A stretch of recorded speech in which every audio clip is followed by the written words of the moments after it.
Ananda sekalian, pada hari ini kita akan membahas bab terakhir semester 1, yaitu bab ketujuh, rendah hati, hemat, dan sederhana, membuat hidup lebih mulia, yang merupakan pelajaran kelas 8 semester 1. Untuk memulai pelajaran hari ini, mari kita awali dengan membaca basmalah. Bismillahirrahmanirrahim. Berikut ini adalah kompetensi dasar bab ketujuh. Yang pertama adalah 3.1 memahami Al-Quran surat Al-Furqan ayat 63 dan Al-Quran surat Al-Isra ayat 27. 4.11 membaca Al-Quran surat Al-Furqan ayat 63 dan Al-Quran surat Al-Isra ayat 27. 4.12 menunjukkan hafalan Al-Quran surat Al-Furqan ayat 63 dan Al-Quran surat Al-Isra ayat 27. Dan terakhir 4.13 menyajikan keterkaitan rendah hati, hemat, dan hidup sederhana dengan pesan Al-Quran surat Al-Furqan ayat 63 dan Al-Quran surat Al-Isra ayat 27. Nah, berikut ini peta konsep kajian rendah hati, hemat, dan sederhana dalam Al-Quran. Membaca ayat Al-Quran tentang rendah hati, hemat, dan sederhana. Mengartikan tiap kata atau mufradat ayat Al-Quran tentang rendah hati, hemat, dan sederhana. Memahami kandungan ayat tentang rendah hati, hemat, dan sederhana. Memahami hukum bacaan mat. Menerjemahkan ayat Al-Quran tentang rendah hati, hemat, dan sederhana. Mengamalkan dan membiasakan akhlak mulia, rendah hati, hemat, dan sederhana. Menghafalkan ayat Al-Quran tentang rendah hati, hemat, dan sederhana. Lalu mengaplikasikannya dalam bentuk sikap mulia sebagai berikut. Mencintai Al-Quran, menjadi anak yang rendah hati dan santun. Menjauhi sikap sombong dan takabur. Menerapkan hidup hemat, serta berlaku hidup sederhana. Mari renungkan. Dalam kehidupan sehari-hari sudah tentu kalian pernah bertemu dengan orang yang rendah hati. Orang yang rendah hati bisa dirasakan dari cara dia berbicara, bersikap, dan berpendirian.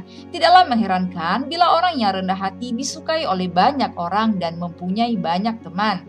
Biasanya orang yang demikian akan lebih dekat dengan kesuksesan. Semoga kalian juga menjadi bagian dari orang yang rendah hati ini. Orang ini tidak hanya disukai oleh manusia, tetapi juga dicintai oleh Allah Subhanahu wa Ta'ala. Betapa bahagianya hidup ini ketika kita dicintai oleh Allah Subhanahu wa Ta'ala dan disenangi oleh orang-orang di sekeliling kita.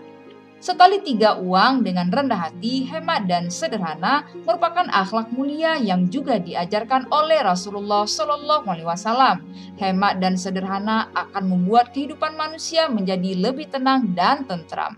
Mari membaca ayat Al-Quran tentang rendah hati, hemat, dan sederhana. Yang pertama adalah Al-Quran surat Al-Furqan ayat 63. Bismillahirrahmanirrahim. Wa ibadu, adapun hamba-hamba Ar-Rahmani, Tuhan yang Maha Pengasih. Alladzina adalah orang-orang yamshuna berjalan.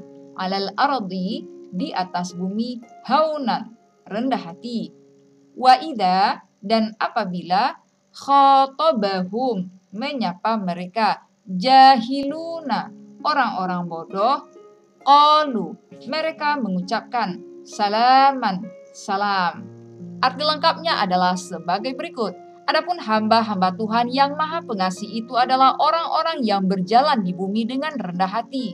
Dan apabila orang-orang bodoh menyapa mereka dengan kata-kata yang menghina, mereka mengucapkan salam. Al-Quran surat Al-Furqan ayat 63. Dalil yang kedua adalah Al-Quran surat Al-Isra ayat 27. Bismillahirrahmanirrahim. Inna, sesungguhnya, mubadzirina, orang-orang yang boros, kanu, mereka adalah ikhwana, saudara-saudara, syayatin, setan-setan. Wakana, dan adalah syaitanu, setan, lirobbihi, kepada Tuhannya, kafuro, sangat ingkar. Arti lengkapnya, sesungguhnya orang-orang yang boros itu adalah saudara setan, dan setan itu sangat ingkar kepada Tuhannya. Al-Quran surat Al-Isra ayat 27. Mari memahami pesan-pesan mulia dalam Al-Quran surat Al-Furqan ayat 63. Di dalam ayat ini Allah mengajarkan agar kita memiliki sifat rendah hati. Sifat rendah hati ini harus diwujudkan dalam setiap perilaku kita, baik terhadap diri kita sendiri, terhadap Allah Subhanahu wa Ta'ala, maupun terhadap orang-orang jahil yang menyapa kita. Rendah hati disebut juga dengan tawadhu. Apa yang dimaksud dengan tawadu adalah sikap diri yang tidak merasa lebih dari orang lain. Orang yang tawadu berkeyakinan bahwa semua kelebihan yang ada dalam dirinya semata-mata merupakan karunia dari Allah Subhanahu wa taala. Sikap rendah hati dapat terlihat pada saat mereka berjalan. Dari sini akan terlihat sifat dan sikap kesederhanaan. Orang yang rendah hati selalu ingin menjadi dirinya sendiri sesuai ajaran Allah Subhanahu wa taala. Nabi Muhammad berpesan agar kita senantiasa menghiasi diri kita dengan sifat tawadu dan menjauhkan dari sifat sombong. Contohnya adalah sebagai pelajar menerima pelajaran dari guru atau nasihat dari orang tua dengan sikap tawadu. Tidak boleh sombong ataupun merasa lebih pandai dari orang tua dan menganggap mereka ketinggalan zaman. Orang yang rendah hati derajatnya akan dinaikkan oleh Allah Subhanahu wa taala. Mari memahami pesan-pesan mulia di dalam Al-Quran surat Al-Isra ayat 27. Ayat ini diturunkan Allah Subhanahu wa taala dalam rangka menjelaskan gaya hidup kaum jahiliyah yang salah. Kaum jahiliyah adalah bangsa Arab sebelum mendapatkan pencerahan cahaya Islam. Mereka suka berfoya-foya dan berpesta pora. Dalam ayat ini Allah Subhanahu wa taala menegaskan bahwa berfoya-foya serta menghambur-hamburkan harta adalah pemborosan yang merupakan bagian dari perbuatan setan. Kita dapat menerapkan pola hidup hemat mulai dari hal-hal yang sederhana dan mudah seperti hemat listrik dan air. Tampaknya kedua hal ini sangat sepele, tetapi dampaknya sangat luar biasa. Contoh lain dari sikap hemat adalah dengan rajin menabung. Dengan menabung, kita akan mempunyai tata kelola yang baik dalam mengatur kondisi keuangan. Mari memahami ilmu tajwid tentang hukum bacaan mat. Mat terbagi menjadi dua macam. Yang pertama adalah mat asli atau mat tabi'i, dan yang kedua adalah mat turunan atau mat far'i. Mat far'i dibagi menjadi 4. Yang pertama adalah mat wajib muttasil. Yang kedua, mat jaiz munfasil. Yang ketiga, mat arid. Dan yang keempat adalah mat iwad.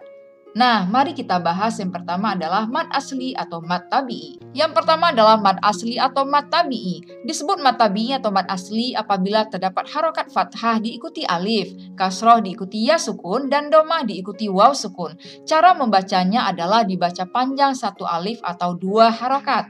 Contoh yang pertama adalah fi jidiha hablum mim masad. Dari contoh tersebut, mat asli terdapat pada huruf fi yang berbaris kasroh dan diikuti oleh ya sukun, dan pada huruf H yang berbaris fathah dan diikuti alif. Pada contoh kedua, qul a'udzu birabbin nas. Pada contoh ini, mat asli terdapat pada huruf U yang berbaris dhammah diikuti waw sukun, dan huruf Na berbaris fathah diikuti oleh alif. Berikutnya adalah mat wajib muttasil. Disebut mat wajib muttasil apabila terdapat mat tabi'i diikuti hamzah dalam satu lafaz. Cara membacanya adalah wajib dibaca panjang 3 alif atau 6 harokat. Contohnya adalah idza jaa nasrullahi wal fath. Kata ja dibaca panjang 3 alif atau 6 harokat, dan termasuk contoh mat wajib muttasil karena ja diikuti oleh a hamzah. Kata ja'a sendiri merupakan satu lafaz atau satu kata. Jika diterjemahkan ke dalam bahasa Indonesia, ja'a berarti tiba atau telah datang. Nah, agar lebih memahami, silakan kamu perhatikan dan membaca contoh-contoh mat wajib muttasil berikut ini. Ingat, mat wajib muttasil dibaca 6 harokat atau 6 ketukan. Kalian dapat melatih 6 ketukan tersebut dengan menghitung setiap ketukan. 1, 2, 3, 4, 5, 6. Contoh kata pertama adalah sama. Kata yang kedua sya'a. Silakan kalian lanjutkan untuk berlatih sendiri ya. Berikutnya adalah mat jaiz munfasil. Disebut mat jaiz munfasil apabila terdapat mat tabi'i diikuti hamzah namun dalam lafaz yang berbeda. Cara membacanya adalah dibaca panjang 1 alif atau 2 harokat, 2 alif atau 4 harokat, atau 2,5 alif atau 5 harokat. Contohnya adalah wala antum abiduna ma a'bud. Huruf la dan ma dibaca panjang antara 2 harokat hingga 5 harokat. La dan ma termasuk contoh mat jaiz munfasil karena huruf la dan a hamzah berada pada lafaz atau kata yang berbeda. Begitu juga dengan ma dan a hamzah berada pada lafaz atau kata yang berbeda. Agar lebih memahami, silakan kamu perhatikan dan membaca contoh-contoh mad jaiz munfasil berikut ini. Inna a'toina. Inna anzalna. Wa ma adraka. Dan yang terakhir, wala antum. Selanjutnya kita masuk mad arid. Disebut mad arid apabila terdapat mad tabi'i diikuti waqaf atau terdapat mad tabi'i di akhir ayat. Cara membacanya adalah dibaca panjang 1 alif atau 2 harokat, atau 2 alif 4 harokat, atau 3 alif 6 harokat. Contohnya sebagai berikut. Iyyaka na'budu wa iyyaka nasta'in.